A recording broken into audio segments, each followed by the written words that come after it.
शलजम का शोरबा बनाना है। उसके लिए बस थोड़े से शलजम है, 4 शलजम है छोटे। और ये मसाला बनाने के लिए सबसे पहले ना ये एक प्याज है, एक टमाटर और एक लहसुन। सबसे पहले ना प्याज को मैंने करना है फ्राई। नेचर्स फ्रेश का कुकिंग ऑयल डाल दिया मैंने इसमें देगची में। अब इस तेल को गरम करना है और गरम करने के बाद इसमें प्याज डालनी है। नेचर्स फ्रेश का मैंने कुकिंग ऑयल लिया सरसों का और ये मैंने इसमें डाल दिया है देगची में। अब जब तक ये गर्म होगा इसके बाद इसमें करनी है प्याज फ्राई। ये 4 शलजम है, इन्हें मैंने छील लिया। अब इनके बारीक टुकड़े कट काट के और इसको मैंने करना है तेल में फ्राई।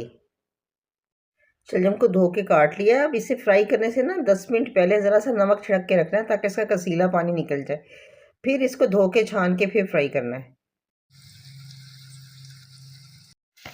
अब ये ना हल्के हल्के फ्राई हो रहे हैं। ज़रा सा इनका और रंग बदल जाएगा, सुनहरी हो जाएगा ना, तो फिर इनको बाहर निकालना है और मसाला पीसना है। प्याज मैंने फ्राई करके निकाल ली है और बाकी मसाला मैंने पीस लिया है। ये टमाटर और लहसुन मैंने पीसा है। इसमें नमक कम डालेगा, पहले डाल चुकी हूँ। नमक, हल्दी,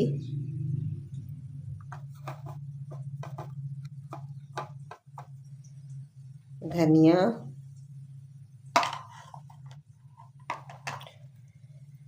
और ये मिर्चें। बस अब इसी को ना वो जब शलजम निकाल लेंगे तो फिर इसको भूनेंगे मसाले को। और प्याज पहले अलग रखनी है क्योंकि प्याज जब फ्राई जाती है ना तो चिपकने लगती है, तो वो बाद में डालेंगे। ये ब्राउन से कुछ हो गया, कुछ इनका कलर चेंज हो गया। अब इनको निकाल लेना है इस तरह का।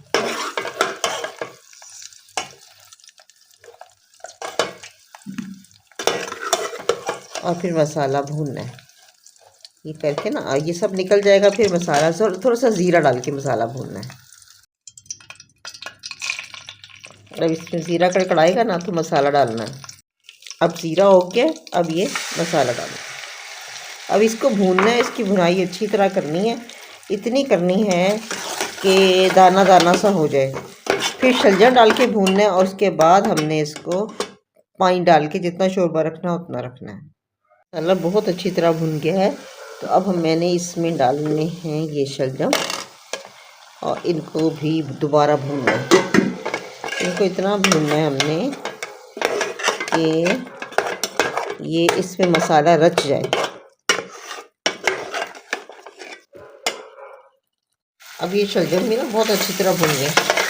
देखो अब इसमें डालनी है तली हुई प्याज। ये मेरे पास तली हुई प्याज। अब थोड़ी सी इसकी भुनाई करनी है, इसकी ज़्यादा ज़रूरत नहीं है क्योंकि प्याज ऑलरेडी पकी हुई है। तो अब इसकी थोड़ा सा भुनाई करके 1-2 मिनट उसमें डाल देना है हमने पानी।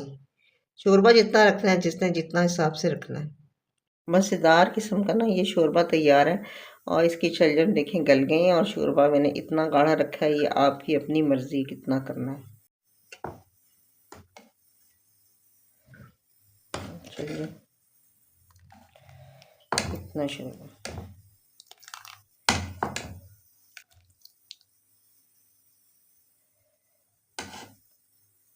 शलजम का शोरबा तैयार है